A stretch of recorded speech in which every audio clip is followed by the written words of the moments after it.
नमस्कार, प्रणाम दोस्तों, राधे राधे दर्शकों। एक बार फिर से आप सभी का स्वागत है हमारे चैनल में। तो आज के इस वीडियो में हम बात करेंगे फाल्गुन मास के शुक्ल पक्ष की एकादशी व्रत की कथा।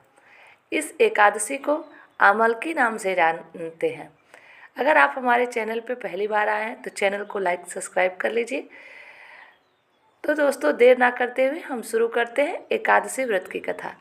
यह आमलकी एकादशी फाल्गुन मास के शुक्ल पक्ष की एकादशी होती है।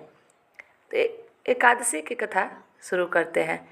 राजा मंधाता ने गुरु वशिष्ठ जी से पूछा, हे गुरुदेव, यदि आप मुझ पर प्रसन्न हैं तो किसी व्रत का विधान कहिए जिससे मेरा कुछ कल्याण हो।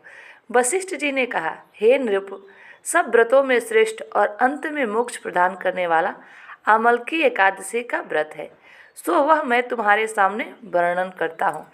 फाल्गुन मास में शुक्ल पक्ष की एकादशी का नाम ही आमलकी कहा जाता है। इस व्रत के करने से समस्त पाप नष्ट हो जाते हैं। हे राजन, वैदिक नाम नगर में एक चैत्रथ नामक चंद्रवंशी राजा राज्य करते थे, जो बड़ा विद्वान और धार्मिक विचार वाला था। उस नगर में सदैव वेद ध्वनि गूंजती रहने के कारण वहाँ कोई भी पापी, दुराचारी, नास्तिक और दरिद्र तथा कंजूस नहीं था। वहाँ के प्रजाजन वृद्ध, वयस्क, बालक आदि सभी एकादशी व्रत को किया करते थे। वे सभी विष्णु भक्त थे। एक समय फाल्गुन मास के शुक्ल पक्ष की आमलकी एकादशी को राजा तथा समस्त प्रजा ने हर्ष सहित उस एकादशी का व्रत किया। तब राजा ने प्रजाजनों के साथ मंदिर में जाकर पूर्ण कुंभ स्थापित किया और धूप दीप नैवेद्य आदि से पूजन किया। पूजन करते समय वो इस प्रकार कहने लगे, हे धात्री, तुम ब्रह्मा जी द्वारा उत्पन्न हो, ब्रह्मा जी स्वरूप हो। हे देवी, तुम समस्त पापों को नष्ट करने वाली हो। तुमको बराबर नमस्कार है, बार बार नमस्कार है। अब तुम मेरा अर्घ्य स्वीकार करो। उस देवगृह में सबने रात्रि को जागरण किया।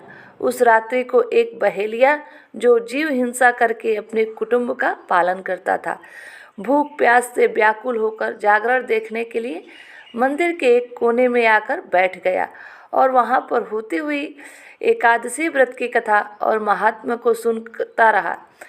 कुछ काल बीतने के पश्चात उस बहेलिये की मृत्यु हो गई। उसने उस आमलकी एकादशी व्रत तथा जागरण के प्रभाव से राजा विदुरथ के घर में जन्म लिया। उसका नाम वसुग्ध रखा गया। वह बड़ा हुआ तो धन धान्य से उक्त होकर चतुरंगी सेना के साथ एक सहस्त्र गांवों का पालन करने लगा। वह तेज में सूर्य के समान, कांति में चंद्रमा जैसे, वीरता में विष्णु जैसे भगवान के तुल्य और क्षमा में पृथ्वी के समान तथा वह विष्णु भक्त तथा सत्यवादी, कर्मवीर और अत्यंत धार्मिक था। एक दिन वह नृप वन में आखट करने के लिए गया। दैव योग से वह मार्ग में भटक गया और दिशा का ज्ञान न होने के कारण उस वन में एक वृक्ष के नीचे सो गया। उसी समय वहाँ पर कुछ पहाड़ी मलेच्छ आ गए। वह राजा को मारो मारो शब्द कह मारने के लिए टूट पड़े। वह राजा को अकेले देख वह कहने लगे, इसी दुष्ट राजा ने हमारे पिता, पुत्र, पौत्र आदि संबंधियों को मारकर देश से निकाला है, अतः इसको अवश्य मार देना चाहिए। इस प्रकार कहकर वह मलेच्छ शस्त्रों से प्रहार करने लगे। मलेच्छों द्वारा चलाए हुए अस्त्र शस्त्र राजा के शरीर पर पड़ते ही नष्ट हो जाते थे। उस समय राजा के शरीर से अत्यंत सुंदर वस्त्रों और भूषणों से अलंकृत, अग्नि के समान लाल लाल आँखों वाली, टेढ़ी भ्रिकुटी किए दूसरे काल के एक दिव्य स्त्री प्रकट हुई। उस स्त्री ने जब राजा सो रहा था उसी काल में समस्त मलेच्छों को मार डाला। राजा ने निद्रा से जागा तो देखा उसने सब मलेच्छों को मरा हुआ देखकर विचार किया कि इन शत्रुओं को मारने वाला कौन है। मेरा इस वन में कौन हितैषी रहता है जिसने यह सब मेरे शत्रुओं को मारे हैं।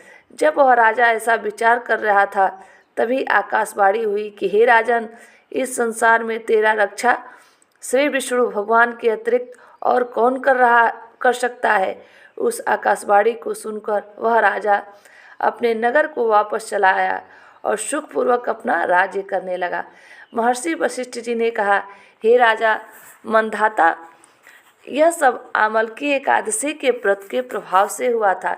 जो मनुष्य आमलकी एकादशी का व्रत करते हैं वे निश्चय ही प्रत्येक कार्य में सफलता प्राप्त करते हैं। इस एकादशी व्रत करने से आज पूरे सभी मनुष्यों के मानसिक तथा शारीरिक सभी सुख सुविधाओं का प्राप्त होता है। तो दोस्तों, कथा कैसी लगी?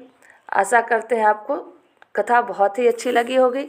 अगर कथा अच्छी लगी हो तो चैनल को लाइक सब्सक्राइब करें, शेयर करें, कमेंट में लिखें जय श्री हरि। तब तक के लिए राधे राधे।